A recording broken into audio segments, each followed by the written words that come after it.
मंच पर आसीन उत्तर प्रदेश की महामहिम राज्यपाल,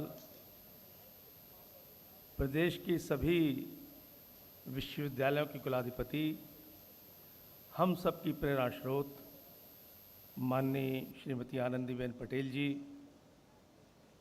इस कार्यक्रम के मुख्य अतिथि professor T.G.. Sitaram ji,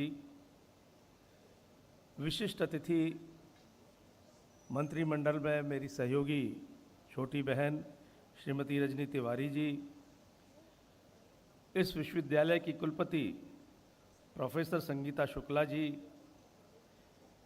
registrar Anil Yadav ji, pro VC MK. Gupta ji, कार्य परिषद और विद्वत परिषद के सम्मानित सदस्यगण, जनप्रतिनिधियों में राजकुमार सागवान जी, विवेक रस्तोगी जी, संजय शर्मा जी, हरेंद्र तेवतिया जी और एमएलसी धर्मेंद्र भारद्वाज जी,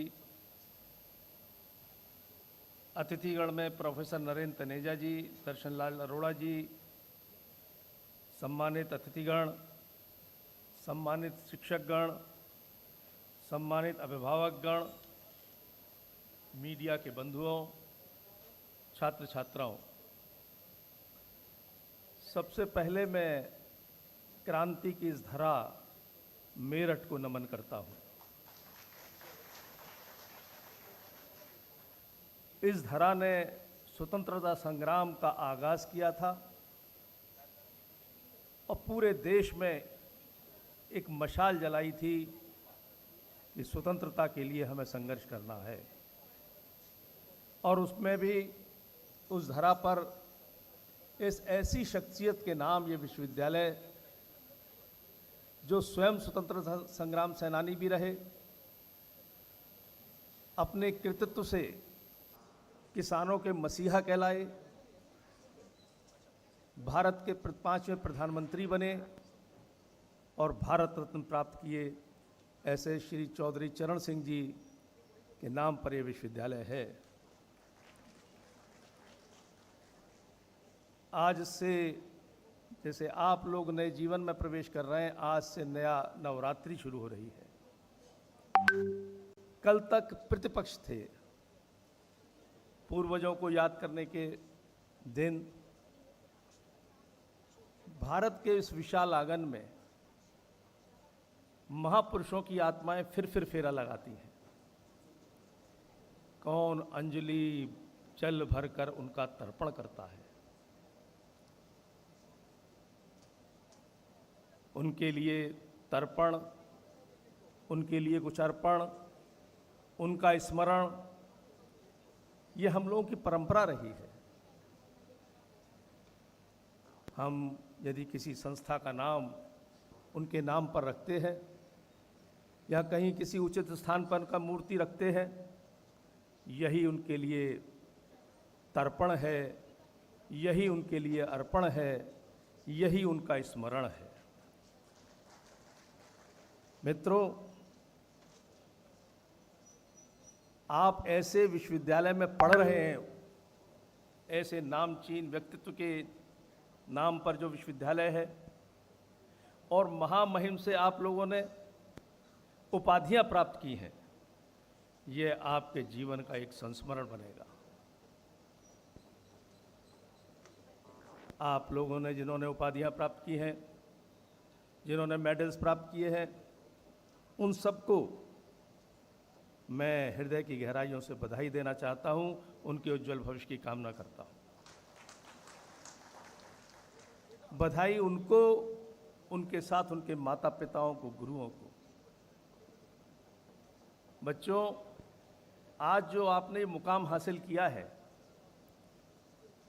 जिस स्थान को आप पहुंचे हैं, याद रखिए, ये माता पिता के त्याग, बलिदान और संघर्ष के बिना संभव नहीं था। आपके गुरुओं के श्रम और मार्गदर्शन के बिना सरल नहीं था। इसीलिए हमको जीवन भर इनका कृतज्ञ रहना चाहिए। माता पिता गुरु के ऋण से कभी उऋण नहीं हुआ जा सकता, ये हमको याद रखना चाहिए। नवरात्रि की आप सबको बधाई। आप भी नए जीवन में प्रवेश कर रहे हैं। अब अपने लिए कोई व्यक्तिगत दिशा निर्धारित करेंगे, व्यक्तिगत हित के बारे में सोचेंगे, जीवन यापन के बारे में सोचेंगे। सोचना भी चाहिए, क्योंकि एक टर्निंग पॉइंट है ये लाइफ का।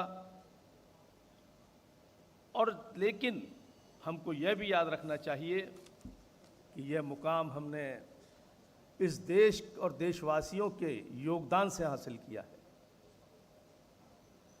तो व्यक्तिगत हित को यदि हम उत्कृष्टता के चरम को पहुंचा देंगे तो यही राष्ट्रहित बन जाएगा।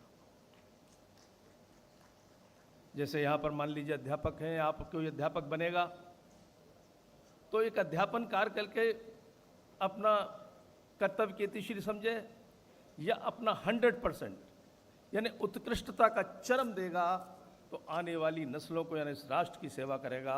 उत्कृष्टता का चरम राष्ट्रहित बन जाएगा, व्यक्तिगत हित। तो आप सब लोगों को ये बात ध्यान रखनी होगी। सामाजिक सरोकारों से जुड़ना होगा, राष्ट्रहित से जुड़ना होगा। अभी पर्यावरण के ऊपर एक गायन मंचन के साथ हुआ। महामहिम पूछ रही थी कि इनकी टीचर कौन है, लेकिन आप लोगों को बता दूं मैं कि हर कन्वोकेशन में पर्यावरण के ऊपर नाटिका या इस तरह के गायन का मंचन होता है। महामहिम के निर्देश पर होता है। ये इत्तेफाक नहीं है कि इस विश्वविद्यालय ने किया हो, हर कन्वोकेशन में होता है, राजभवन के निर्देश पे होता है। क्यों? सामाजिक सरोकारों से जुड़ना, ये बताती हैं वो।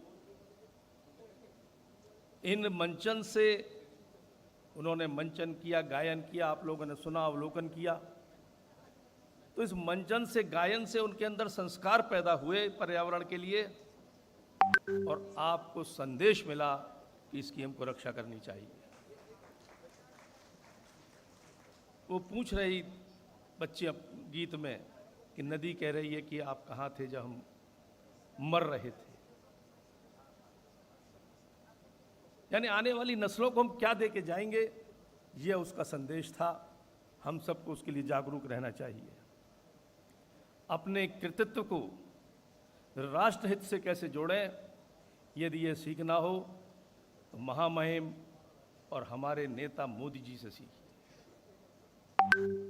अभी वो बच्ची ने कहा था ना दुश्मन देशों के लिए कि मोदी तुम्हारा बाप है, और मैं कहता हूं कि ऐसा व्यक्ति मेरा नेता है। मोदी मेरा नेता है, हम सबका नेता है। मित्रों, विकासशील भारत बना, पहले विकासशील देशों में था भारत, लेकिन निचले पायदान पे था। मोदी जी ने संभाला, वो 12 सालों के अंदर ऊपर आ चुका, विकासशील देशों में उचले पायदान पे आ चुका। उन्होंने कोई विजन बनाया, मिशन बनाया और पैशन से जुटे उसमें। आज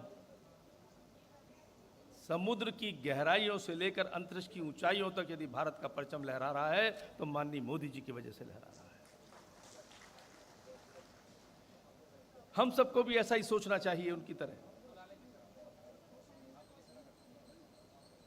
एक सेंटेंस में पूरे उनके कृतित्व को समेटना चाहूं तो जो भारत मोदी जी के नेतृत्व को प्राप्त करने से पहले 4वें नंबर पर अर्थव्यवस्था में था, आज 4थे नंबर पे आ चुका है। हमने उस देश को पीछे छोड़ दिया जिसने कभी हम पे हुकूमत की थी। ब्रिटेन हमसे पीछे हो गया। ये उन्होंने करके दिखाया। अब उन्होंने विकसित भारत की कल्पना की है। 2047 तक यह देश विकसित राष्ट्रों की श्रेणी में खड़ा हो, एक विजन दिया है। विज़न नौजवान दोस्तों, आप सबके इस युवा पीढ़ी को देखते हुए दिया है। हमारा कर्तव्य है कि उनके विज़न पर को मिशन बना लें अपना और पैशन से जुट जाएं उसमें। कल राष्ट्र के नाम संदेश आपने सुना होगा उनका, जिसमें उन्होंने जीएसटी के बारे में बताया, किस तरीके से बिल्कुल गरीब यानी लोअर क्लास से लेकर मिडिल क्लास से लेकर अपर क्लास तक कैसे सबको राहत मिली है। एक पंक्ति में कहूं, रोटी, कपड़ा, मकान, सब चीजों को सस्ता किया है आम जनमानस के लिए। एक कितना बड़ा उपहार दिया है नवदुर्गा में, यह आपको देखना है। साथ ही उन्होंने आह्वान किया है उसी राष्ट्र के नाम संदेश में, कुछ दिनों पहले इनकम टैक्स की स्लैब को बढ़ाया था, आम जनमानस को राहत मिली थी, मिडिल क्लास को राहत मिली थी, और जीएसटी से निचले तबके से लेकर ऊपर तक के बैठे हर व्यक्ति को कहीं ना कहीं राहत महसूस हुई है। रोटी, कपड़ा और मकान, तीनों चीज में राहत मिल रही है पब्लिक को आज। तो नए राष्ट्र के निर्माण के लिए उनका विजन बनाइए, उन्होंने उसको बनाया और साथ में अपील की, क्योंकि उनको उन देशों से के अड़चन का खतरा महसूस हो रहा है जो देश हमारे इस प्रगति के रथ को रोकना चाहते हैं, चाहे टैरिफ के रूप में हथियार चला रहे हो या किसी और के रूप में। स्वदेशी के लिए उन्होंने बड़ा आग्रह किया कल, स्वदेशी अपनाइए, स्वदेशी बनाइए। राष्ट्र निर्माण में सबसे बड़ा योगदान है। एक छोटा सा उदाहरण आपको बताऊं, मैं कई बार जिक्र करता हूं।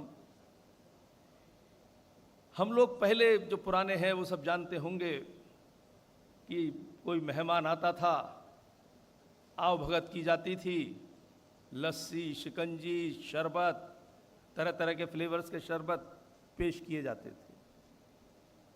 खो गए आज वो, फौरन कोका कोला, पेप्सी कोला आ जाती है, और ये हम नहीं जानते कि उस पेप्सी कोला को हम दे रहे हैं, खरीद रहे हैं, 70% अपना पैसा उस अमेरिका की जेब में पहुंचा रहे हैं जो हम पर टैरिफ लगा रहा है। हमारी आर्थिक प्रगति में बाधक बना हुआ, हम उसकी आर्थिक प्रगति को दिशा दे रहे हैं, उन्नति दे रहे हैं। पहले कितने कुटीर उद्योग हुआ करते थे, शरबतों के अलग अलग फ्लेवर के शरबत बना करते थे, वो सब कुटीर उद्योग दम तोड़ गए इन Pepsi Cola, Campa Cola, Coca Cola के सामने। तो आर्थिक रूप से यदि मजबूत बनाना है, 2047 को हमें करना है, तो स्वदेशी अपनाना होगा। अब दीपावली आ रही है, एक दूसरे से उपहार का आदान प्रदान करते हैं हम लोग, स्वदेशी बनी हुई चीज़ों का आदान प्रदान करें, स्वदेशी चीज़ों अपनाइए। उन्होंने कल एक मार्मिक अपील की है पूरे देश से, उसको मैं कन्वे कर रहा हूं, बस इतना कर रहा हूं आपके सामने, क्योंकि हमारा हर ये शिक्षा का उद्देश्य होना चाहिए कि हर कृतित्व राष्ट्र के प्रति हो, क्योंकि देश हमें देता है सब कुछ, हम भी तो कुछ देना सीखें।